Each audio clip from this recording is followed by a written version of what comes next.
Todas as segundas, às 18 horas e aos domingos, às 8 horas da manhã, aqui na Rádio Comunidade, você tem um encontro marcado com a doutrina espírita, o Centro Espírita Friburguense no ar.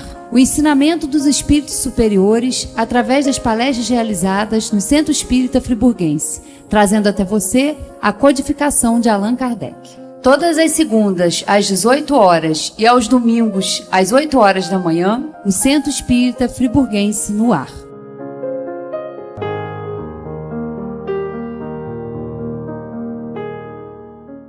Mais uma vez, Mestre Jesus, agradecemos a oportunidade que estamos tendo nesse momento, pedimos o auxílio dos irmãos da espiritualidade, trabalhadores desta casa, de mais de um século no plano físico, que aqui sempre vêm, que aqui sempre estão, que possam nos envolver o nosso irmão que vai fazer uso da palavra, e que assim possamos apreender ao máximo todos os ensinamentos que nos serão passados. Obrigado mais uma vez, que assim seja, Mestre Jesus, em seu nome e em nome de Deus Todo-Poderoso, que assim seja. Rogério, então, a fé humana e a fé divina. Rogério. Uma boa tarde para todos. E vamos acabar com o frio, né? Porque eu cheguei aqui, o ventilador já estava até posicionado aqui. Eu até olhei para ver se tinha ar quente, né? Mas não. Bom, pessoal, vamos falar de espiritismo. E falar de espiritismo costuma dar um calor danado na gente, porque mexe com as fibras mais íntimas dos nossos corações. Então, nós vamos falar sobre a fé humana e a fé divina. Está lá no capítulo 19 de O Evangelho segundo o Espiritismo. A fé transporta montanhas, ou a fé que transporta as montanhas. Então, se a gente já está falando no transporte de montanhas, né, a gente já sabe que eles não estão se referindo à fé que nós devemos ter, ou que é inerente ao homem, em relação a Deus.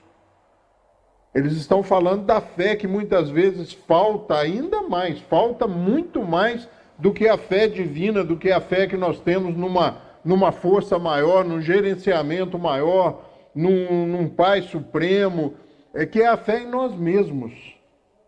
Falta muito em nós fé nas nossas capacidades, nos nossos potenciais, nas nossas aptidões. Nós muitas vezes declinamos do convite sem necessidade.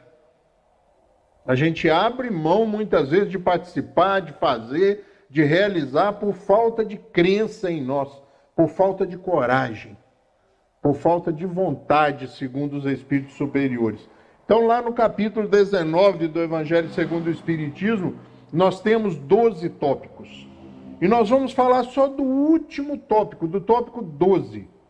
Que é exatamente esse, a fé humana e a fé divina. Além de falarmos do último tópico do capítulo 19, nós ainda vamos falar só desse trecho, que é um trecho pequenininho do capítulo. Vejam como o Espiritismo é rico, dependendo do ponto de vista, dependendo da forma que é abordado, que nós vamos conseguir conversar aí 50 minutos em torno de um dos tópicos, de um dos capítulos do Evangelho segundo o Espiritismo. Nesse capítulo nós vamos perceber claramente a conclamação de Jesus para que nós realmente nos empoderar-se, né? Essa palavra está muito em moda, né? Para que nós nos empoderemos dessa nossa capacidade, dessas nossas aptidões, dessas nossas capacidades que vêm em nós em germe, ou seja, em semente, em essência, mas que cabe a nós desenvolver. E pode ver, como eu disse, nós declinamos do convite, né? Vamos fazer, falar, quem sou eu, né? Como eu gostaria, mas você não conhece a minha vida, olha, eu não tenho tempo. O Evangelho, na realidade, ele é um grande código ético-moral, é uma grande proposta, onde Jesus nos incita, nos concita, nos conclama, nos impulsiona, nos chama a atenção. E não bastando a retórica, ele exemplifica como é capaz, ou como nós somos capazes de realizar. E todas as vezes que ele diz aos seus discípulos que se eles não conseguem ainda realizar o que ele realizava de forma tranquila, é porque faltava neles fé. Mas é exatamente dessa fé que nós vamos falar, ou especificamente, ou mais, especificamente vamos falar, que é a fé de nós acreditarmos, de nós falarmos e realizarmos crentes, convictos de que somos capazes e de que aquilo que nós desejamos e nós queremos vai acontecer. Então nós vamos nos deparar lá com uma mensagem que vai estar assinada Um Espírito Protetor, Paris, 1863. Esse Espírito Protetor é simplesmente o mentor espiritual do professor Allan Kardec. Então ele traz essa mensagem em Paris, em 1863, e ela é inserida no Evangelho, e ele diz assim: a fé é o sentimento inato no homem da sua destinação. Vejam que não há uma relação com a fé em Deus. Nesse capítulo eles vão afirmar várias vezes, e o próprio Cristo vai dizer que a fé em Deus é imprescindível. Mas eles não se preocupam com isso. Por quê? Porque ela é inerente ao ser humano. Eu disse aqui outro dia, numa das minhas palestras, que mesmo aquele que nunca foi evangelizado dentro dos moldes que nós conhecemos, ou que nós achamos normais e comuns, ele tem uma noção de uma força maior, de uma força superior, de um gerenciamento que existe acima de nós, seres mortais, uma força maior organizadora. Então vejam que o sentimento e a fé em Deus, o sentimento em relação a essa força maior, ela é inerente ao espírito humano. Então Jesus não se preocupou com esse tema, só ressalta que ela é imprescindível, mas não trabalha. Ele trabalha muito ela dizendo que a fé é o sentimento inato no homem da sua destinação. Nós sentimos em nós mesmos que nós estamos progredindo. E se nós ficarmos meio em dúvida, basta nós olharmos para a nossa própria vida e vermos e vamos constatar como nós mudamos, como nós nos transformamos somente nessa existência. E aí eu vou dizer somente nessa existência, porque nós estamos falando de nós espíritas, que sabemos que tivemos inúmeras outras existências antes dessa, mas dessa nós nos lembramos.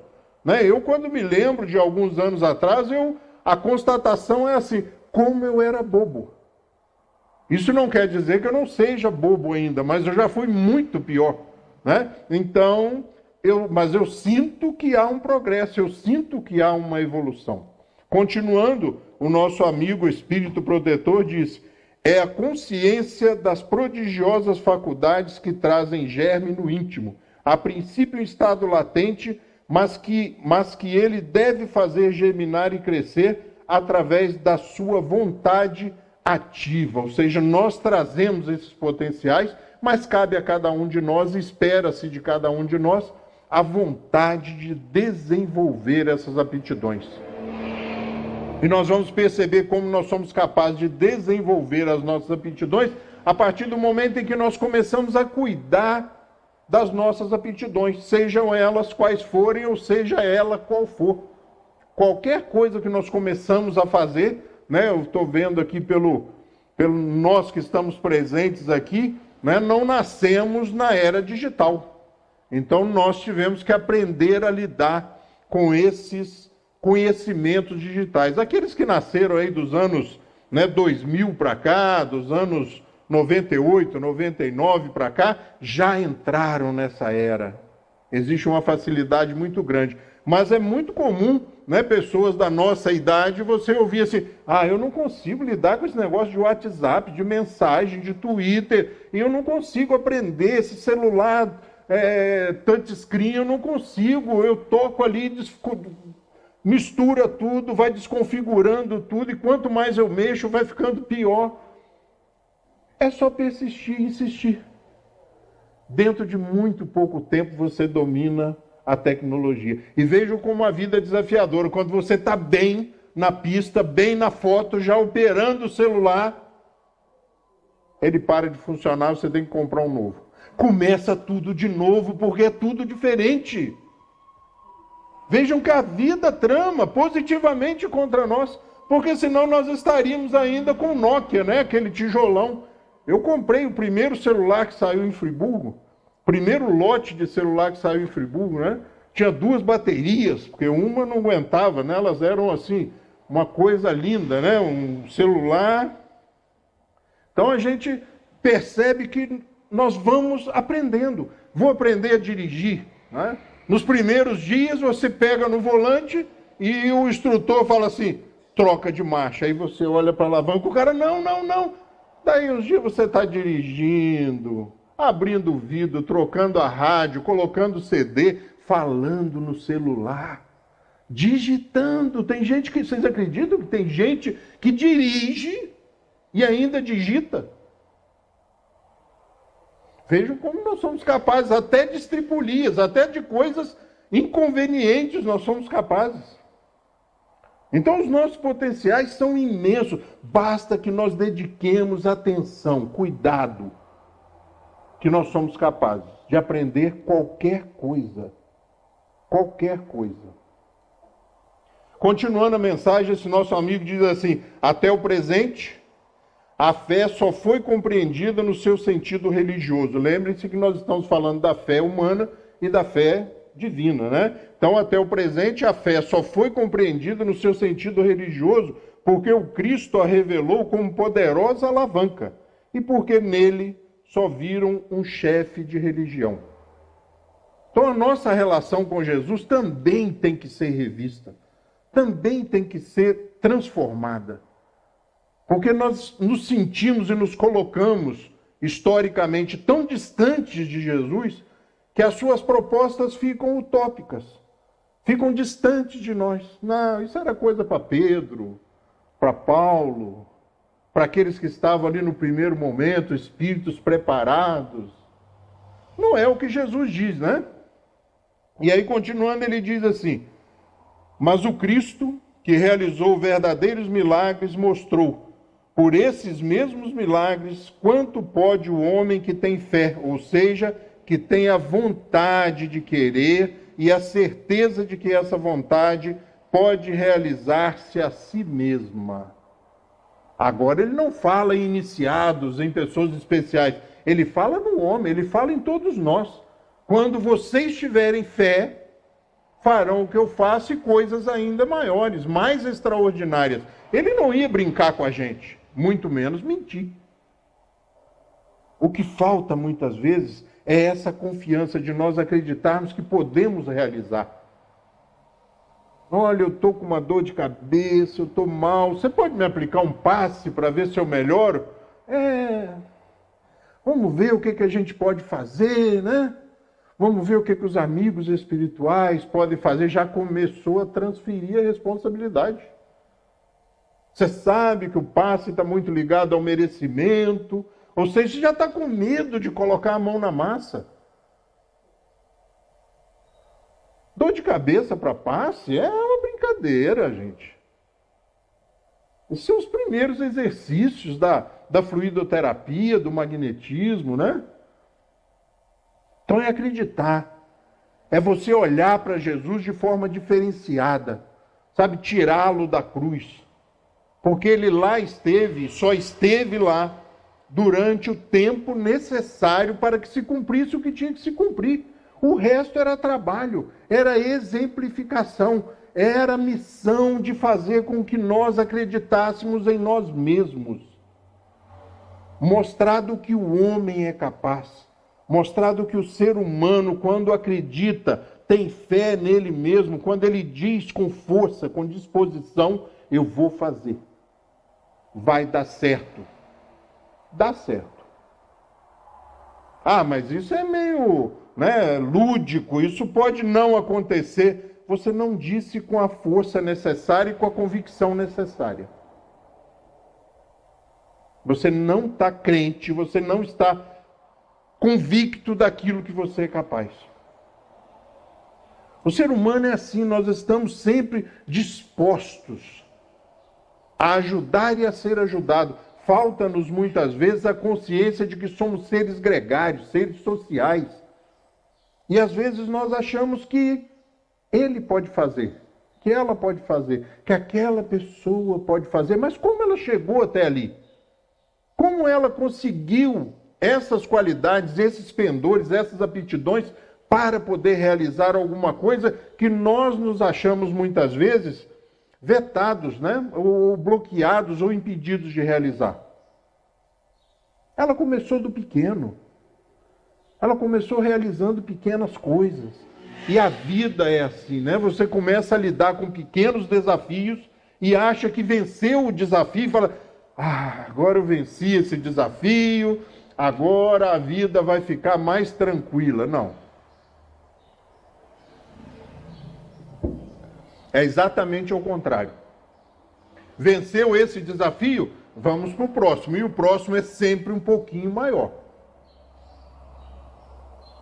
O próximo é sempre um pouquinho mais difícil, para motivar o aluno. Nós estamos aqui para crescer, para evoluir, para caminhar. Dizem, né, que a reencarnação é complexa, é difícil arrumar uma vaga nessa escola. É difícil se matricular aqui. E aí você vem e vai, né, matar a aula? Brincar? Não, a coisa é séria. Não é triste, mas é séria. Porque muita gente confunde seriedade, esforço, trabalho com tristeza. Para onde você está indo com esse ânimo todo, né? Vai o cara lá assim, né? Está indo para onde, meu filho? Trabalhar, né? Trabalhar. Bom, eu sou do time daqueles que não trabalhar não come. Eu não sei vocês, mas eu sou desse time, que se não trabalhar não come. Vejam como a natureza é esperta. Porque se deixar, a gente se encosta. A gente se acalma. Então ela fica motivando, né? E o nosso amigo espiritual continua dizendo assim: os apóstolos, lembra que na outra lâmina eles estavam falando de que o homem que acredita nos seus potenciais pode realizar coisas que Jesus e os seus apóstolos realizavam. Então ele vem dizendo assim: os apóstolos, com o seu exemplo, com o exemplo de Jesus, também não fizeram milagres? Mas eles fizeram no primeiro momento? Não, no primeiro momento eles iam lá, chamavam Jesus e falavam: o senhor não está dando certo não.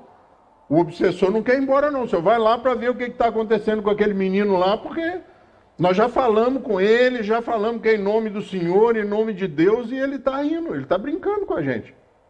Vai lá. No começo eles não conseguiam, mas depois dizem que o simples passar de Paulo elevava a moral das pessoas. Fazia com que os doentes tivessem vontade de levantar a presença desse homem. Mas no começo, não. Pedro, no começo duvidava. Mas lá no final da caminhada da sua encarnação, fazia coisas...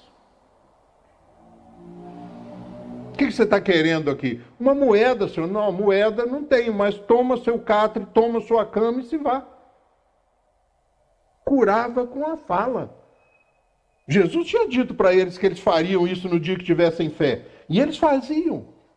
Então ele diz aqui, olha, os apóstolos com seu exemplo também não fizeram milagres? Ora, o que eram esses milagres senão os efeitos naturais de uma causa desconhecida dos homens de então, mas hoje em grande parte explicadas, e que será completamente compreendida pelo estudo do espiritismo e do magnetismo.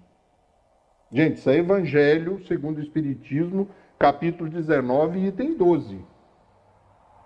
O texto não está entre aspas, mas é do Evangelho, é cópia fidedigna do Evangelho segundo o Espiritismo. Então ele diz assim, olha, o que eram esses milagres? O que Jesus fazia? Coisas extraordinárias esses milagres? Não, as pessoas não compreendiam e pensavam que eram milagres, mas não eram milagres. Porque depois Pedro, Paulo e outros fizeram. Milagre que se repete não é milagre. Milagre que começa a acontecer toda semana não é milagre.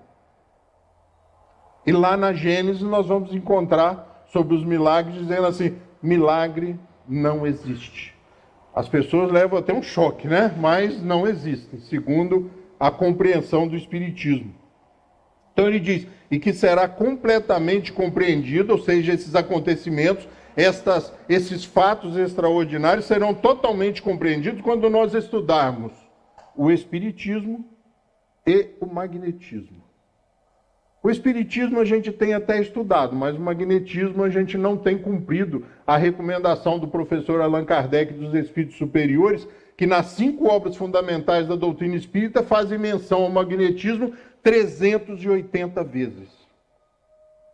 A gente lê as obras fundamentais falando em magnetismo, magnetismo, magnetismo, e passa, atropela o magnetismo e deixa para lá.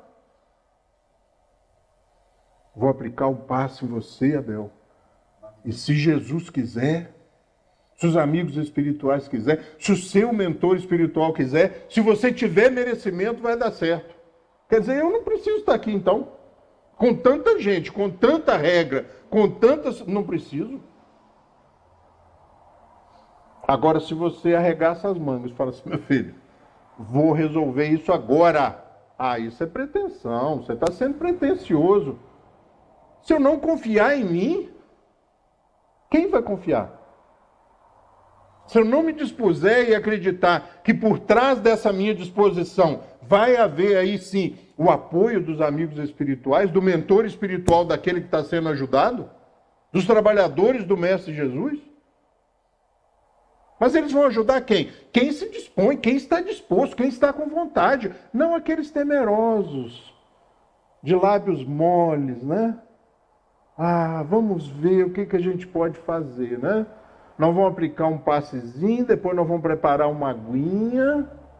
Eu já levanto e vou embora antes do passezinho, da águazinha, de ver o que nós vamos conseguir. Falta, às vezes, disposição. E falta a compreensão da ação magnética. A gente se encontra e você olha para a pessoa e fala assim, nossa, como eu tenho simpatia por essa pessoa. Ação magnética. O médium na sala mediúnica recebe uma entidade, recebe um espírito desencarnado, através de quê? Da ação magnética. E a gente não conhece o magnetismo. E aí Jesus caminha, fala, exemplifica, a gente se emociona com as suas histórias, mas ele lá e eu aqui sofrendo, esperando chegar o dia que eu vou conseguir fazer. E aí o nosso amigo continua nos dizendo assim, a fé humana ou divina, agora ele vai separar a fé humana da divina. A fé humana ou divina segundo a aplicação que o homem der às suas faculdades. Em relação às necessidades terrenas, fé humana. Ou às suas aspirações celestes e futuras, fé divina.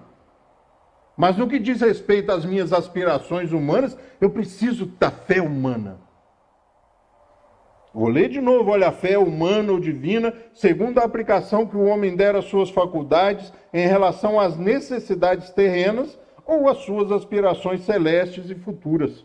O homem de gênio, que persegue a realização de um grande empreendimento, triunfa se tem fé, porque sente em si mesmo que pode e deve triunfar. E essa certeza íntima lhe dá uma extraordinária força. Ou seja, acreditar naquilo que você vai fazer te dá uma extraordinária força. Diferente daquele que fala assim, vamos ver o que a gente consegue. Rogério, dá para fazer a palestra lá hoje? Vamos ver o que a gente dá para fazer. Não, vamos lá e vamos fazer. Vamos fazer, vamos realizar. Né? Quando o dirigente, quando eu estou para fazer uma palestra, quando o dirigente faz uma prece e diz, vamos fazer a nossa prece inicial, enquanto ele faz a dele, eu converso aqui com meus amigos espirituais. Meus amigos, eu conheço um pouquinho desse assunto. Agora, se deixar sozinho, não vai sair do beabá. Me ajuda a organizar, concatenar, organizar, a formar, estruturar uma coisa compreensível e útil para as pessoas. Não por mim, mas por aqueles que saíram de casa, segundo o Abel, com uma friagem danada para vir aqui. Ou seja, busca o apoio, busca a retaguarda, mas se dispõe a fazer. Eu estou aqui. Eu estou disposto. E esses homens de gênio, às vezes, dão uma irritada na gente, né? Que às vezes você vê o cara começar uma obra e fala assim, não vai dar certo. Ele não vai dar conta. É muito para ele, rapaz, não vai dar. Um monte de gente já tentou e não conseguiu. E ele vai e faz. E a gente não tira uma lição daquilo. A gente, nossa, esse cara é extraordinário. Não, é coragem, vontade, disposição. E a gente se acha fora dessa possibilidade. Nós temos a condição de escolher. Né? A gente cultiva muito, principalmente dentro do movimento espírita e dentro do espiritismo, o livre-arbítrio, o poder de escolha, o poder de opção. Não, eu vou sair de casa, hoje eu vou lá no centro. Pode estar frio, pode estar garoando, que eu vou. Essa é vontade. Isso é vontade. As outras cadeiras vazias são as pessoas que tiveram só boa vontade. Mas você não foi, não? Falei, tá muito frio, rapaz. Eu estava até com vontade, mas quando eu cheguei ali na varanda, você é doido, voltei. Eu estava indo, mas começou a dar uns pinguinhos na lente do meu óculos. Não, chovendo eu não vou, não. Isso é boa vontade. Que é exatamente representado pelos lugares vazios. Agora, aquele que teve vontade, estamos aqui. Isso é livre-arbítrio, isso é escolha. Vocês já deixaram de ir a algum lugar ou de fazer alguma coisa que logo depois, em seguida, poxa, por que eu não fui? Por que eu não fiz? Isso acontece até com palestras, né? Você às vezes fala assim, não vou não. E aí fica. Fala, olha assim, fala, nossa, está na hora do Cravo e a Rosa. Eu não vou lá não. Viu? Eu gosto de novela. Está na hora do Cravo e a Rosa, eu não vou não. Aí quando começa, você olha pro relógio e fala assim, essa novelinha tá uma água com açúcar, não acontece nada, hein? Eu podia ter ido na palestra. Isso é ação do livre-arbítrio, isso é consequência do livre-arbítrio. Você fez uma opção, porque quando a gente escolhe alguma coisa, a gente determina valor. Só que naquele momento, quando você determina valor e faz sua escolha, você abriu mão de todas as milhares de outras possibilidades. E aí, já que você veio, esteja ali. Já que você foi e tentou fazer ou resolveu fazer, faça de forma excelente, com excelência. Porque as outras já ficaram. Não dá mais tempo para voltar. Quando você escolhe, e aí viva. Porque tem, né, aquele sentimento, muitas vezes, que nos impede de estar onde nós realmente estamos. Você vai à palestra, mas fala assim, meu Deus do céu, isso não acaba nunca. Porque você não veio para a palestra, você veio para o depois da palestra, para o prólogo da palestra. Porque quando eu chegar em casa com esse frio, vou tomar um banho bem quentinho, vou botar um pijama e vou deitar, meu Deus. E aí você começa a sair da palestra, você já está saindo da palestra. Isso chama-se também ansiedade, né? A gente, na realidade, nunca está onde nosso corpo está. A gente está sempre, quando eu sair daqui, quando eu chegar em casa, quando eu dormir, quando eu acordar, e você vai dormir pensando no que você vai fazer amanhã de manhã, e você já levanta e fala, no final do dia eu tenho que ir lá no centro também fazer a palestra, e você começa a viver nesse processo ansioso. E aí você encontra com as pessoas na rua, desabaladas. E lá vem ele. E você para e fala, meu amigo, tudo bem, rapaz, eu não posso, eu vou lá, estou indo. Se você segurar pelo braço, tendo intimidade, está indo aonde? Normalmente a resposta não vai sair. Não, você está indo efetivamente fazer o quê? Nada, a gente corre. Porque todo mundo corre, eu também corro. Todo mundo está apressado, eu também tenho que estar apressado. Às vezes a gente tem vergonha do ócio, né? E dizem que o ócio criativo é interessante. Você tem que parar para poder pensar, parar para poder criar, parar para poder planejar. E a gente não para, a gente corre. E o nosso amigo espiritual continua dizendo assim, o homem de bem que, crendo no seu futuro celeste, quer preencher a sua vida com nobres e belas ações, tira da sua fé, da certeza da felicidade que o espera, a força necessária. E ainda nesse caso se realizam os milagres da caridade, do sacrifício e da abnegação. E quando nós temos fé e queremos coisas grandes, coisas nobres, coisas celestes, aí também se transforma.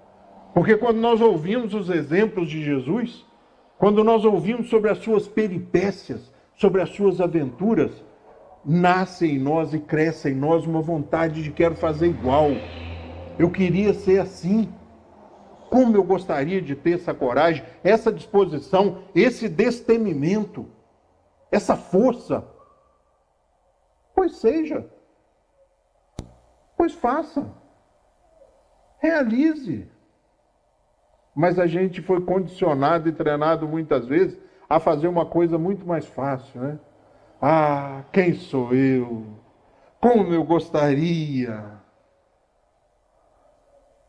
E ele continua dizendo assim, olha, e por fim, não há más inclinações que, com a fé, não possam ser vencidas. Não tem capítulo do Cravo e a Rosa mais interessante do que uma palestra. Até porque hoje, com os recursos que nós temos, se a minha mulher não gravou o capítulo de hoje, vai ouvir.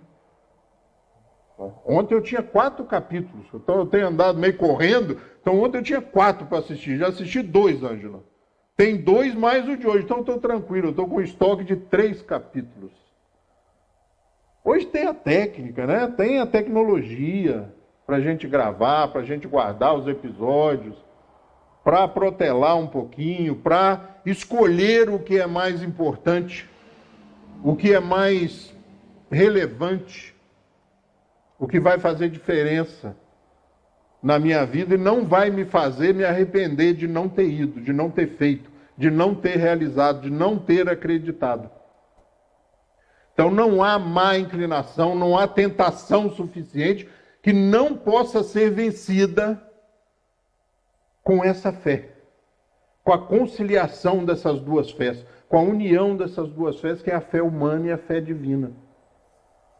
Com o estudo do Espiritismo, no nosso caso específico, da compreensão da força magnética, da ação magnética, nós começamos a ampliar um pouco a nossa visão. Nós saímos do umbigo e começamos a olhar o mundo com outra lente, com outras lentes, com outra ótica. A gente começa a ver o mundo como um grande campo de desafios, de provas. Você levanta de manhã e fala assim, o que tem para hoje? E o mais interessante de nós cristãos, quando a gente leva a sério a mensagem de Cristo, é saber que você está começando um grande desafio, ou um pequeno desafio, mas que você vai ser vencedor.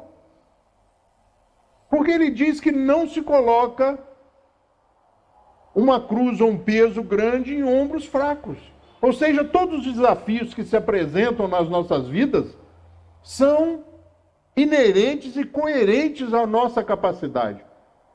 Deus não colocaria desafios maiores do que nós podemos resolver. Isso seria, ou melhor, não seria divino, né? Você veja que nós somos justos assim, o professor só passa provas dos exercícios que ele ensinou a realizar, da matéria que ele ensinou, que dirá a Deus, que dirá as leis naturais. Nós só somos submetidos àquilo que nós temos condições de realizar, de sairmos vencedores. Ou então você começa o dia falando assim, o que tem para resolver hoje? Ah, mas hoje eu não consegui resolver. Faltou ânimo, faltou disposição, faltou confiança, faltou vontade, faltou alguma coisa que você tinha e não se dispôs. Não colocou para fora e não fez o necessário ou o possível ou o quanto era necessário para a realização daquela missão. Eu costumo brincar sempre que numa equipe de trabalho, numa diretoria, basta um pessimista. Mais de um já começa a dar problema. Ele é bom. O pessimista ele é bom. Aquele cara negativo que acha que tudo não vai dar certo, que as coisas não vão andar, que isso não vai funcionar. Numa equipe está muito bom. Porque 2 já fica meio insuportável. Então, eu adoro quando, por exemplo, lá no Lar Abrigo Amor a Jesus, quando alguém diz assim, você está sonhando, isso não vai dar certo. Rapaz, eu estava até com alguma dúvida até você falar isso. Mas agora vai dar certo. Sabe, você tem que sentir a vida te desafiar. As coisas te desafiarem. A gente entrega, às vezes, os pontos muito fácil. Ah, mas a vida é malvada, as pessoas maltratam a gente. Porque você deixa. Porque você deixa. Ou porque você deixou. Então essa coisa de que espírita é um anjo caído aqui, largado aqui na terra, somos 5 milhões de injustiçados, de pessoas tranquilas, calmas, que aceita tudo, que não reage, pacifistas, isso é conversa. Isso é conversa. Qualquer círculo de amizade, de conversa, que alguém for racista perto de mim, vai ouvir. E corre um grande risco de perder o amigo. Misógino. Homofóbico. São coisas que nós não podemos mais aceitar. Pena de morte. Não deu certo em lugar nenhum do mundo. Todas as experiências foram ruins. E outra coisa, é uma pena que não tem jeito de ser consertada. Errou, errou. Era inocente? Era inocente. Era, já foi. Então não dá certo.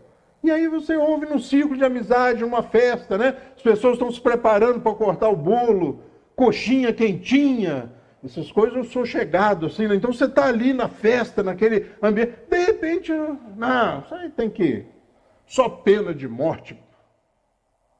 Rapaz, não dá mais para calar, né? Espíritas, cristãos, não. A vida não acaba aqui. Você está protelando um problema, você está transferindo um problema lá para frente. No próximo encontro seu com ele, ele vai estar mais revoltado, mais embrutecido. E aí nós espíritas temos mania de dizer que a casa espírita é uma escola, é um hospital, um pronto-socorro. E quando o problema chega, a gente treme. Ah, meu Deus, como é que eu vou resolver isso? Rapaz, para, né? O interfone toca às 3 da manhã. Estou precisando de alguém, me leve no hospital, fulano está passando mal. E você... Não tem outra solução, meu filho, levanta, bota um roupão, troca de roupa, ou bota só um roupão por cima do pijama e vai. Porque se você não for, 10 minutos depois, você vai estar arrependido. Que vergonha, por que eu não fui?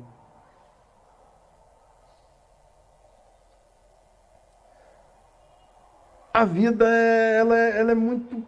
A gente acha que é complicado às vezes, sabe? Mas quando você pensa de forma espírita, de forma cristã, no nosso caso específico, a coisa fica mais simples. A morte não existe, mas você tem que parar e racionalizar isso, porque quando as pessoas morrem, dá uma dor danada.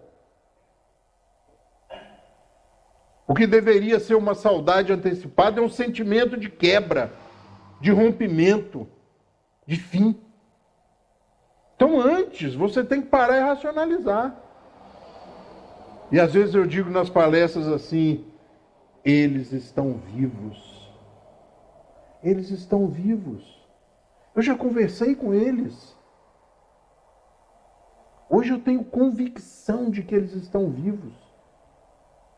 A primeira vez que eu perdi uma pessoa mais próxima e que eu tinha idade de compreensão, foi uma perda. A segunda menor, a terceira menor e a última grande perda que eu tive foi uma conversa. Eu cheguei, ele já estava em coma, eu me dispus a ficar no hospital naquela noite, porque eu não sei porquê. Sabe aquelas coisas que você não sabe porquê, mas você sabe? Eu não sei como é que eu sei, mas eu sei que era a última noite. E eu me sentei do lado. Pô, vamos lá, meu amigo, nós temos uma noite para conversar. E conversamos. E quando foi lá pelas 4 e pouco da manhã, eu disse para ele, e aí? Acho que está na hora. Eu vou aplicar um passe para tentar te ajudar. E eu acho que está na hora de você ir. E ele desencarnou. E não estava distante de mim. Era uma pessoa, talvez a pessoa mais importante que eu já perdi para o desencarne. Ele viajou. Mas o engraçado é que depois disso eu já tive vários sonhos com ele. Vários. Sabe por quê? Porque ele está vivo.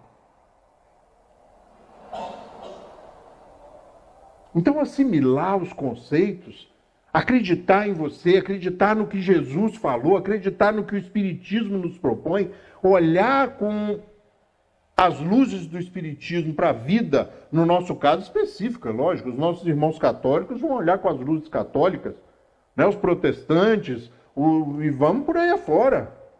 Né, eu ouvi de uma entidade da Umbanda há muitos anos atrás, porque eu estava bravo com ela, ela disse, meu filho, todos os caminhos levam à praça. Cada um vai por onde quer. E tenha certeza, todos vão chegar na praça. Cada um a seu tempo. O nosso amigo espiritual, o nosso mentor lá, o nosso amigo espiritual, continua dizendo assim, o magnetismo... Gente, Evangelho segundo o Espiritismo, capítulo 19, item 12. O magnetismo é uma das maiores provas do poder da fé, quando posta em ação. Não adianta a gente conhecer e não fazer. Então eu fiz esse intervalo mais longo na vírgula, né? Olha só, o magnetismo é uma das maiores provas do poder da fé, quando posta em ação. Então, para fazer, você tem que ter fé. Que fé? Em Deus? Não, a fé em Deus é inerente, todos nós temos. Até os materialistas, aqueles não muito convictos, quando a coisa aperta, ele fala, dá uma mão, Deus, será que existe? Me ajuda, meu filho. Então, o magnetismo é uma das maiores provas do poder da fé quando posta em ação. É pela fé que ele, o magnetismo, cura e produz esses fenômenos estranhos que, antigamente, foram qualificados de milagres. Que antigamente, antes de nós conhecermos, no nosso caso específico, eu volto a insistir, o espiritismo e o magnetismo. O passe não é um passe de mágica, né? Eu nem gosto do nome de passe. E quando fala passista, então, me remete à escola de samba, né? A desfile carnavalesco. Então, o Kardec não fala em passe, os espíritos não falam em passe, eles falam em magnetismo e magnetizadores. Né? Não tem água fluidificada, a água é fluidificada. A água é fluida. Né? É água magnetizada, impregnada de substâncias que eu, laboratório da natureza, lá no começo do livro dos médiuns, não é, Abel? Não é lá que está? Quem magnetiza é o magnetizador. Quem magnetiza a água, quem troca as propriedades da água é o magnetizador. E aí a gente vê na casa espírita o quê? Bota as garrafinhas lá, por favor. Bota os copinhos lá, por favor. Que os espíritos vão magnetizar. Ah, é? Vamos pensar por mim e por vocês, talvez. Rogério, desencarnado, trabalhando na magnetização de água. Fala que você tem que ir lá no centro espírita magnetizar 62 copinhos de água. Fala, gente, não é melhor a gente juntar aqui esse grupo de espírito aqui? Vamos lá na adutora. Vou magnetizar a doutora. A gente beneficia a cidade inteira. Eu vou sair daqui, da onde eu não, me deixa quieto. Vocês querem que eu saia daqui para ir lá magnetizar 62 copinhos de água? Vocês estão de brincadeira. Se eu falo isso encarnado, você imagina desencarnado. Ah, mas os espíritos participam. Participam se você for lá, impor suas mãos, fazer uma prece, pedir apoio e assistência, eles vão potencializar as energias, as capacidades do magnetizador. E a gente transfere. A gente transfere. Eu vou só reiterar, só porque o relógio está rápido ali, magnetismo e espiritismo é uma ciência só. Kardec chega a afirmar no comentário da pergunta 555 de O Livro dos Espíritos que uma daquelas duas, ou seja, são ciências gêmeas, e uma daquelas que quiser caminhar sem o apoio e sem o amparo da outra, vai claudicar, não vai dar certo. E aí eu trouxe aqui, olha, diz assim, em um outro trecho do comentário da pergunta 555 de O Livro dos Espíritos, o conhecimento lúcido dessas duas ciências, e aí nós colocamos entre parênteses espiritismo e magnetismo, que, a bem dizer, formam uma única, ou seja, o espiritismo e o magnetismo formam uma única ciência, mostrando a realidade das coisas e suas verdadeiras causas, constitui o melhor preservativo contra as ideias supersticiosas, porque revela o que é possível e o que é impossível, o que está nas leis da natureza e o que não passa de ridícula crendice. Allan Kardec, no comentário da pergunta 555 de O Livro dos Espíritos. A gente vai tomar um passe, ou aplicar um passe, e saber o que aconteceu com a gente. Eu melhorei. Ah, esse passista, né? Esse passista samba. Ah, não é samba. Esse magnetizador magnetiza bem, eu melhorei. Mas o que aconteceu? Ele alinhou meus centros vitais. Ele descongestionou o processo. Todo o sistema vital. Compreendeu o que está acontecendo. Aí a gente para de achar que é milagre. Olha, eu tomo a água lá que eu levo do centro, eu fico bem. Por que você fica bem? Porque alguém foi ali e depositou naquelas águas energias positivas. Energias salutares, de ânimo, de amor, de compreensão, de entendimento, de saúde, de equilíbrio. E você absorve, e o seu organismo absorve essas energias através do processo natural da digestão. E para terminar, ele continua dizendo assim, eu vos repito. Termina o item 12, ele dizendo assim, né? Na tradução da FEB, você vai encontrar assim, eu reitero, eu vos repito, a fé é humana e divina. Então tem dois tipos de fé.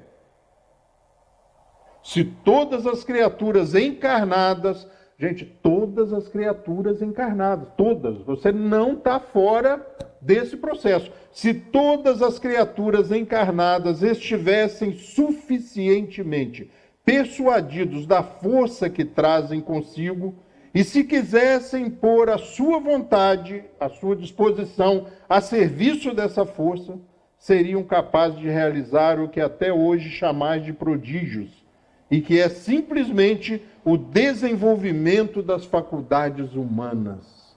Então as faculdades humanas podem ser desenvolvidas? O magnetizador que hoje aplica um passe que não consegue grandes resultados, se persistir, insistir e estudar, vai conseguir fazer melhor? Vai conseguir fazer melhor. Como nós vamos conseguir melhor operar o celular, a dirigir, é aprender. Ele diz assim, olha, o desenvolvimento das faculdades humanas, mas precisa de vontade, disposição e tudo mais. E para fechar, né? Jesus disse assim, ó, vós sois deuses, podeis fazer tudo o que eu faço e muito mais, que brilhe a vossa luz. A gente tem que deixar que brilhe. A gente tem que deixar que brilhe. Tem que acreditar naquilo que está fazendo. Tem que seduzir as outras pessoas. Fazer com que elas também acreditem. Ontem, no final da tarde, minha filha me disse assim, eu não vou aí não, que a Estela não está bem. Falei, vem aqui que eu vou te ensinar a aplicar um passe nela. Hã? Vem aqui que eu vou te explicar. Quando você fala que vai ensinar as pessoas, eu que vou aplicar? Né? Outro dia a moça falou comigo assim, falei, por que você está tão desanimado assim, né? Rogério, ele não dorme. Falando de um garoto de 5 anos. Olha, 10, 15 vezes por noite. Nossa Senhora. Por que você não aplica um passe nele? Eu? Falei, não, eu vou sair daqui e vou lá na sua casa aplicar passe todo dia nele. Passe é tratamento, não é Neosaldina, Torcilax, não é isso. Você toma um e solta o pescoço, né? Melhora a coluna. Não é, passe é tratamento, é continuidade quando está-se doente. Foi você que vai aplicar. Mas como? Ah, meu Deus do céu. Tem uma mesinha lá onde nós estávamos, eu falei, olha, faz de conta que ele está deitado aqui, né? O bicho é animado, o garoto, então espere ele dormir. Então fica ali do lado, quando ele se distrair, dormir ou cochilar, você vai da cabeça ali até o pezinho do bichinho. E você mãe, enche seu coração de uma coisa que quando eu for lá aplicar, eu não tenho para dar para ele. Eu não amo ele. Você ama. E esse amor é incondicional. Isso aí, meu filho, não tem remédio melhor. Então você vai lá, da cabecinha para os pés, alinha os centros vitais, do coronário frontal, laríngeo, cardíaco, gástrico, e vamos até no genésico. E como ele é pequenininho, você aproveita e vai até no pezinho. E alinha, estimula as atividades e coloca no seu coração calma, tranquilidade, confiança, segurança. Meu filho, dorme. Papai e a mamãe estão aqui para te proteger. Fica tranquilo. Nós estamos aqui do seu lado, né? Nós trabalhamos, nós precisamos dormir. Conversa com ele como você conversaria com um adulto. Foi na terça-feira. Na quinta, eu não falei nada. Ela falou, meu Deus do céu. Se eu soubesse, eu falei, não, você sabia. Você sabia que você frequentou o Bezerra há muitos anos, você sabia. Você só não tinha confiança em fazer. E quantos eu aplico? Eu falei, até ele melhorar. Porque quando minha filha era doente, quando ela era pequena, ela hoje tem 34 anos, quando ela era pequenininha, eu pegava ela, gente, assim, na cama. Ia, minha esposa na frente, abrindo as portas e os caminhos, e eu ia levando ela para o berço. E aí chegava lá, depositava assim, igual uma pluma, um vaso de cristal. Colocava ela, falava, vamos. Voltava aí, quando eu deitava, virava de lado, eu só sentia assim, Era ela.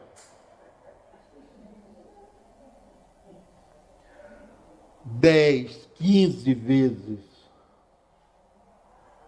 E aí eu li um livro do professor Hermínio Correia de Miranda. Chama Nossos Filhos São Espíritos.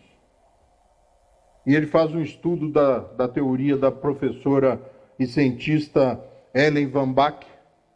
Sei lá, gente, isso aí é da época de 80. Você lembra que eu falei que ela tem 34?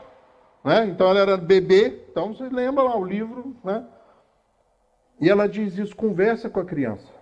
Esquece que é criança, espera ela dormir e conversa. Minha filha, você vai continuar fazendo isso comigo, com a sua mãe? Você vai acabar com o casamento, você vai me matar, porque eu não vou dormir de dia, não vou dormir de noite, vou trabalhar de dia, até infartar. Então, meu filho, você tem que dormir e tal, converse com ela como adulta. Essa é a teoria da professora. E o Hermínio fala, nossos filhos são espíritos. Juntou a teoria com a teoria espírita. E eu conversei com ela 1 noite, 2 noites, 3 noites, 4 noites, 5 noites. Um dia eu estava deitado, minha esposa falou assim, você não vai conversar com ela hoje não? Já tinha uns 3 ou 4 dias que eu não conversava e ela não ia mais no meu quarto. E a gente acha que espiritismo é para o outro. Não, isso é coisa que Jesus falou, não é para mim. Isso lá em casa não funciona. Marido bravo, né? Bate um papo com o cara quando ele estiver dormindo. Esposa renitente, né? Calma, minha filha, não é assim. Conversa, usa as técnicas do Espiritismo, né? Assusta a pessoa. Sabe quando a pessoa vem falando alto, fala, o quê? O que foi? O quê? Já leva um choque quando você muda a frequência. E aí Jesus fala pra gente, dá outra face. Dá outra face, é isso. O cara vem gritando, você fala baixo. Você dá outra face. E não tem segredo, gente. É isso aí. Isso está tudo, né? Essa colcha de retalho que eu tentei juntar aí para fazer algum sentido, está aí. Nas obras fundamentais da doutrina espírita, na revista espírita, disponível para todos nós. Hoje já está em domínio público, né? PDF, é fácil de baixar, tudo de graça. Se quiser comprar, então, na internet, preços módicos. Vai estudando. Estude a doutrina espírita na ordem que ela foi concebida, né? O que é o Espiritismo, o Livro dos Espíritos, o Livro dos Médiuns, o Evangelho segundo o Espiritismo, o Céu e o Inferno, a Gênese. Aproveita de quebra, confiando em Amélie Boudet e nos amigos de Kardec. Leia também obras póstumas, não é obra fundamental, né? Ela é publicada depois que Kardec desencarna, junto às notas de gaveta e publica. E durante esse tempo que Kardec construía essas 5 grandes obras, ele escreveu mais 12 fascículos, mais 12 volumes da Revista Espírita, 136 fascículos mensais. Né? E a gente às vezes fala que não tem tempo para estudar o que ele escreveu. Né? Ele concebeu, escreveu, estruturou isso tudo em 12 anos. 15 no total ali, né? Desde a época que ele conheceu até o desencarne em março de 1869. 15 anos, e a gente acha que não tem tempo para estudar. Mas o interessante, para finalizar, é nós fazermos essa leitura mais aproximada, de que as propostas do Espiritismo são factíveis, são realizáveis, são implementadoras, fáceis de aplicar lá em casa, fáceis de aplicar do portão ali para fora, fácil de aplicar na empresa, na escola, na fila do ônibus, dentro do ônibus, na hora da discussão, que nós não somos anjos, na hora dos embates, na hora de se posicionar, porque o Espiritismo é uma ciência de experimentação, não é uma ciência experimental, ela é de experimentação, que você utiliza o que você aprende, não fica na teoria. Utilize. Coloque a criança para dormir, acalma a esposa, acalma o marido, resolve problemas e faz um monte de coisas, desde que nós tenhamos fé nos nossos potenciais.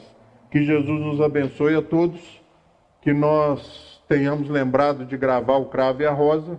Uma boa tarde para vocês.